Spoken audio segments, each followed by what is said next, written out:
Fate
दीन दुनिया के मालिक सतगुरु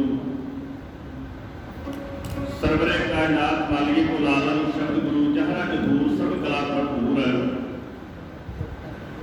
धन धन श्री गुरु ग्रंथ साहिब सच्चे पातशाह महाराज जी की पावन पवित्र हजूरी अंदर संध्या के सजे हुए इन्होंने महान दीवाना अंदर जुड़ करके सोहदार रहराज साहब जी के पाठ श्रवण करने उपरंत सिख पंथ की प्रमोद संस्था श्रोमणी गुरुद्वारा प्रबंधक कमेटी वालों धर्म प्रचार कमेटी वालों श्रोमणी गुरुद्वारा प्रबंधक कमेटी के मानयोग प्रधान बीबी जगीर कौर जी बेगोवाल उन्होंने सुचजे यत्न सदका एक लहर की आरंभता की गई। उस लहर का मुख्य मकसद कि हरेक गुरु नानक नाम लेवा सिख नूं सिੱਖੀ सिद्धांतां तो जाणू करवाया जाए। ਜਿਹੜਾ सिद्धांत सानू धन धन साहिब श्री गुरु नानक देव पातशाह महाराज जी वालों बख्शिश किया गया। घर घर अंदर धर्मशाल होवे कीर्तन सदा विशोभा। उन्होंने इस लहर नूं नाम भी इहो दिता है घर घर अंदर धर्मशाल। भाव के गुरसिख का घर गुरुद्वारे वर्गा होना चाहिए। जिस घर में गुरु का सिख रहिंदा है सिख का परिवार वसदा है वो परिवार इन्ना ज्यादा गुरु नानक के प्यार अंदर रंगिया होना चाहिए। उसके घर अंदर तरंगा ही पानी दियां होनियां चाहिए ने। जिहड़ा मनुख गुरु नानक के सिख के घर जावे उत्थे जाके उन्होंने इदा का एहसास हो जिवें वो किसी घर के किसी के गुरुद्वारे अंदर आया किसी गुरु घर में आया हो। बच्चों जपजी साहिब का पाठ कंठ करवाना संध्या देनी अपने शाना मत इतिहास तो जानू करवाना धर्म प्रचार कमेटी वालों वड्डी गिनती अंदर जो धार्मिक लिटरेचर छापिया जा रहा है जिस अंदर साडा विरसा साडा सरमाया साडा महान इतिहास उसनूं भेटा रहत छाप के हरेक गुरसिख के घर तक पुजदा करना इस मकसद नूं मुख रखते हुए यह लहर आरंभ की गई है। कुछ दिन हो गए ने रोजाना ही गुरु घर के प्रचारक ज्ञानी दिलबाग सिंह जी भंगाली ज्ञानी मनदीप सिंह जी अबदाल आप जी के नाल गुरमत विचारां की सांझ पाउंदे ने उहदे नाल गुरमत क्लास लगाई जाती है। तो फिर इस तरह शाम के दीवान सजदे ने जिन्हां दीवाना अंदर पंथ के महान विद्वान ढाडी जथे कमीशन जथे आप जी के नगर अंदर आके दर्शन दिदारे कर रहे हैं। आओ ढाडी जथा तुहाडी खिदमत अंदर हाजिर होया है। इस प्रोग्राम को सफला बनाने वास्ते मैं बेनती करा नगर निवासी संगत के चरणों में कि वड्डी गिनती अंदर गुरु घर में आके हाजरियां भरो। सतगुरु गुरु ग्रंथ साहिब महाराज जी दी खुशियां के पात्र बनो। अपने बच्चों को नाल लैके आओ अपने परिवार को नाल लैके आओ तां जो इन्हां महान समागमां दा वध तो वध लाहा प्राप्त किया ਕੀਤਾ ਜਾਵੇ।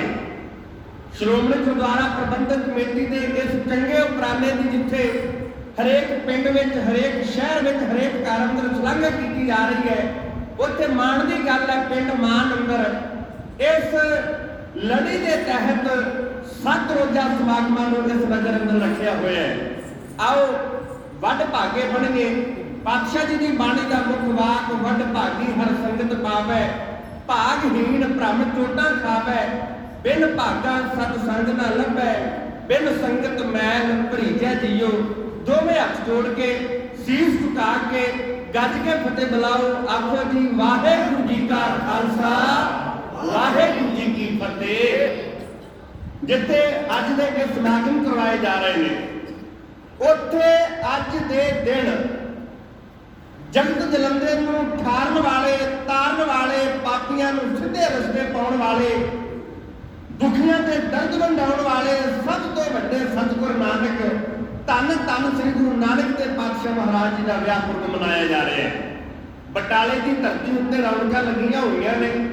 ਸੁਲਤਾਨਪੁਰ ਲੋਧੀ ਦੀ ਧਰਤੀ ਤੋਂ ਮੇਰੇ ਪਾਤਸ਼ਾਹ ਦੀ ਜੰਜ ਚੜੀ, ਇਹ ਜੰਜ ਅਨੋਖੀ ਬਟਾਲੇ ਨਗਰ ਅੰਦਰ ਪਹੁੰਚੀ, ਜਿੱਥੇ ਬਾਬਾ ਮੂਲ ਚੰਦ ਅਤੇ ਬੀਬੀ ਚੰਦੋ ਰਾਣੀ ਦੀ ਲਾਡਾ ਪਾਲੀ ਬੱਜੀ। ਧੰਨ ਧੰਨ ਸ੍ਰੀ ਗੁਰੂ ਨਾਨਕ ਦੇਵ ਪਾਤਸ਼ਾਹ ਮਹਾਰਾਜ ਜੀ ਦੇ ਮਹਿਲ ਬਣੇ ਮਾਤਾ ਸੁਲੱਖਣੀ ਦੀ ਅੱਜ ਦੇ ਦਿਨ ਵਿਆਹ ਵਾਸਤੇ ਬਟਾਲੇ ਦੀ ਧਰਤੀ ਉੱਤੇ ਗਏ। ਪਾਤਸ਼ਾਹ ਦੇ ਵਿਆਹ ਪੁਰਬ ਦੀਆਂ ਆਪ ਗੁਰੂ ਦੀਆਂ ਸਿੱਖ ਸੰਗਤਾਂ ਨੂੰ ਲੱਖ ਲੱਖ ਵਧਾਈਆਂ ਦਿੰਦੇ ਹਾਂ। ਮੇਰੇ ਪਾਤਸ਼ਾਹ ਗੁਰੂ ਨਾਨਕ ਸਾਹਿਬ ਸੱਚੇ ਪਾਤਸ਼ਾਹ ਮਹਾਰਾਜ ਜੀ ਦੀ ਯਾਦ ਅੰਦਰ ਮਹਾਨ ਜੋੜ ਮੇਲਾ ਬਟਾਲਾ ਗੁਰਦੁਆਰਾ ਕੰਧ ਸਾਹਿਬ ਸੁਭਾਏਮਾਨ, ਉਹ ਪਿਆਰੀ ਤੇ ਮਿੱਠੀ ਵਿਆਹ ਦੀ ਯਾਦ ਸ਼੍ਰੋਮਣੀ ਗੁਰਦੁਆਰਾ ਪ੍ਰਬੰਧਕ ਕਮੇਟੀ ਵੱਲੋਂ ਸੰਭਾਲ ਕੇ ਰੱਖੀ ਹੈ। ਉੱਥੇ ਰੌਣਕਾਂ ਲੱਗੀਆਂ ਨੇ। ਪਾਤਸ਼ਾਹ ਰਹਿਮਤ ਕਰਨ। ਆਓ ਬੇਅੰਤ ਸਤਿਕਾਰ ਮਾਇਆ ਦੇ ਰੂਪ ਅੰਦਰ ਆਪ ਗੁਰੂ ਦੀਆਂ ਸੰਗਤਾਂ ਵੱਲੋਂ ਭੇਟਾ ਕੀਤਾ ਜਾ ਰਿਹਾ ਹੈ। ਪਾਤਸ਼ਾਹ ਹਾਜ਼ਰੀਆਂ ਦਰ ਪ੍ਰਵਾਨ ਕਰ ਲੈਣ। ਮਾਤਾ ਜੀ ਅਰਦਾਸ ਕਰਵਾ ਕੇ ਗਏ ਨੇ, ਰਾਜਵੀਰ ਸਿੰਘ ਨੂੰ ਤੰਦਰੁਸਤੀ ਦੇ ਰੋਗਤਾ ਦੀ ਦਾਤ ਮੇਰੇ ਪਾਤਸ਼ਾਹ ਬਖਸ਼ ਕੇ ਨਿਹਾਲ ਕਰਨ। ਇਹ ਅਰਦਾਸ ਹੈ ਸਾਡੇ ਸਤਿਕਾਰਯੋਗ ਗਿਆਨੀ ਦਿਲਬਾਗ ਸਿੰਘ ਜੀ ਭੰਗਾਲੀ, ਉਹਨਾਂ ਵੱਲੋਂ ਬੇਅੰਤ ਮਾਇਆ ਅਰਦਾਸ ਕਰਵਾਈ ਗਈ ਹੈ। ਬੜੇ ਵਿਦਵਾਨ ਪ੍ਰਚਾਰਕ ਨੇ, ਇਹਨਾਂ ਸਮਾਗਮਾਂ ਨੂੰ ਉਹ ਕਰ ਰਹੇ ਨੇ। ਅੰਮ੍ਰਿਤ ਵੇਲੇ ਦੇ ਦੀਵਾਨਾਂ ਅੰਦਰ ਉਹਨਾਂ ਵੱਲੋਂ ਕਥਾ ਵਿਚਾਰ ਰਾਹੀਂ ਆਪ ਗੁਰੂ ਕੇ ਸੰਗਤ ਨੂੰ ਨਿਹਾਲ ਕੀਤਾ ਗਿਆ। ਉਹਦੇ ਨਾਲ ਨਾਲ ਕਲਾਸ ਲਗਾਈ ਗਈ। ਹੁਣ ਢਾਡੀ ਜੱਥਾ ਤੁਹਾਡੀ ਸੇਵਾ ਵਿੱਚ ਹਾਜ਼ਰ ਹੋਇਆ ਹੈ। ਇੱਕ ਵਾਰ ਸਾਰੀ ਸੰਗਤ ਕਹਿ ਦਿਓ, ਨਾਨਕ ਨਾਮ ਚੜ੍ਹਦੀ ਕਲਾ, ਤੇਰੇ ਭਾਣੇ ਸਰਬੱਤ ਦਾ ਭਲਾ। ਆਓ ਗੁਰੂ ਨਾਨਕ ਦੇਵ ਪਾਤਸ਼ਾਹ ਮਹਾਰਾਜ ਜੀ ਦੇ ਵਿਆਹ ਪੁਰਬ ਮੌਕੇ ਉਹਨਾਂ ਦੇ ਹੀ ਜੀਵਨ ਵਿੱਚੋਂ ਕੁਝ ਵਿਚਾਰ ਤੁਹਾਡੇ ਚਰਨਾਂ ਵਿੱਚ ਵਿਨੈ ਕਰ ਸਕਾਂ। ਬਹੁਤਾ ਲੰਬਾ ਸਮਾਂ ਨਹੀਂ, ਤਕਰੀਬਨ 8 ਵਜੇ ਤੱਕ ਇਹ ਸਮਾਗਮ ਚੱਲਣੇ ਨੇ। ਉਸ ਉਪਰੰਤ ਅਰਦਾਸ ਮੁੱਖ ਵਾਕ ਹੋਵੇਗਾ। ਸੋ ਆਪ ਗੁਰੂ ਕੀ ਸੰਗਤ ਨੂੰ ਬੇਨਤੀ ਹੈ ਕਿ ਜਲਦੀ ਤੋਂ ਜਲਦੀ ਆਪਣੇ ਕੰਮਾਂ ਕਾਰਾਂ ਨੂੰ ਸੰਕੋਚਦਿਆਂ ਹੋਇਆ ਜਿੱਥੇ ਹਾਜ਼ਰੀਆਂ ਲਵਾ ਰਹੇ ਹੋ ਉੱਥੇ ਹੀ ਘਰ ਵਿੱਚ ਜਿਹੜੇ ਬੈਠੇ ਨੇ, ਕਿਉਂਕਿ ਸਪੀਕਰਾਂ ਦੀ ਆਵਾਜ਼ ਬਹੁਤ ਦੂਰ ਤੱਕ ਜਾ ਰਹੀ ਹੈ, ਸਰਵਣ ਕਰ ਰਹੇ ਆ, ਉੱਥੇ ਸਾਡੀ ਹਾਜ਼ਰੀ ਜਿਹੜੀ ਹੈ ਉਹ ਗੁਰੂ ਘਰ ਵਿੱਚ ਲੱਗਣੀ ਵੀ ਜ਼ਰੂਰੀ ਹੈ। ਸੋ ਇਹ ਬੇਨਤੀ ਪ੍ਰਵਾਨ ਕਰੋ। ਪੁੱਛੋ ਇੱਕ ਵਾਰ ਸਾਰੀ ਸੰਗਤ ਕਹਿ ਦਿਓ, ਸਤਿਨਾਮ ਸ੍ਰੀ ਵਾਹਿਗੁਰੂ ਜੀ। ਸੁਲਤਾਨਪੁਰ ਲੋਧੀ ਦੀ ਪਾਵਨ ਧਰਤੀ, ਜਿੱਥੇ ਮੇਰੇ ਪਾਤਸ਼ਾਹ ਨੇ ਮੋਦੀ ਖਾਨੇ ਦੀ ਕਾਰ ਨੂੰ ਸੰਭਾਲਿਆ, ਇਹ ਉਹੀਓ ਨਗਰੀ ਹੈ ਜਿੱਥੇ ਮੇਰੇ ਪਾਤਸ਼ਾਹ ਨੇ ਵੇਈ ਅੰਦਰ ਇਸ਼ਨਾਨ ਕਰਕੇ ਟੁੱਬਾ ਲਾਇਆ, 3 ਦਿਨ ਬਾਹਰ ਨਾ ਨਿਕਲੇ। ਮੂਲ ਮੰਤਰ ਦਾ ਉਚਾਰਨ ਕੀਤਾ ਗਿਆ। ਅੰਮ੍ਰਿਤ ਵੇਲੇ ਦਾ ਨਿਤਨੇਮ ਮੇਰੇ ਪਾਤਸ਼ਾਹ ਨੇ ਸਾਨੂੰ ਬਖਸ਼ਿਸ਼ ਕੀਤਾ ਹੈ। ਮੋਦੀ ਖਾਨੇ ਦੀ ਕਾਰ ਨੂੰ ਸੰਭਾਲਿਆ। ਕਿਰਤ ਕਿਵੇਂ ਕਰੀਦੀ ਹੈ, ਸੁੱਚੀ ਕਿਰਤ ਕਿਵੇਂ ਕਰੀਦੀ ਹੈ, ਸਾਨੂੰ ਦੱਸਿਆ ਉਹਨਾਂ ਨੇ। ਹੱਕ ਦੀ ਕਮਾਈ ਅੰਦਰ ਬਰਕਤ ਕਿੰਨੀ ਹੈ, ਇਹ ਗੁਰੂ ਨਾਨਕ ਦੇਵ ਪਾਤਸ਼ਾਹ ਮਹਾਰਾਜ ਜੀ ਨੇ ਸਾਨੂੰ ਸਿਖਾਇਆ ਹੈ। ਉਹਨਾਂ ਨੇ ਕਿਹਾ, ਨਹੀਂ, ਗਰੀਬ ਨਾਲ ਧੱਕਾ ਨਾ ਕਰੀ, ਬੇਈਮਾਨੀ ਨਾ ਕਰੀ, ਆਪਣਾ ਖਾਵੀਂ। ਜੇ ਬੇਈਮਾਨੀ ਵਾਲਾ ਖਾਵੇਗਾ, ਯਾਦ ਰੱਖ, ਬੇਈਮਾਨੀ ਦਾ ਪੈਸਾ ਤੇਰੇ ਪਰਿਵਾਰ ਨੂੰ ਤੇਰੇ ਸੁਖੀ ਨਹੀਂ ਰਹਿਣ ਦੇਵੇਗਾ। ਇਹ ਸਿੱਖਿਆ ਸਾਨੂੰ ਦਿੱਤੀ ਹੈ। ਉਸੇ ਹੀ ਧਰਤੀ ਉੱਤੇ ਕੀਰਤਨ ਦੀ ਅਰੰਭਤਾ ਹੋਈ। ਸੁਲਤਾਨਪੁਰ ਲੋਧੀ ਦੀ ਧਰਤੀ ਹੈ ਜਿੱਥੋਂ ਮੇਰੇ ਪਾਤਸ਼ਾਹ ਨੇ ਆਪਣੇ 4 ਉਦਾਸੀਆਂ ਦੀ ਅਰੰਭਤਾ ਕਰਨਾ ਕੀਤੀ ਹੈ।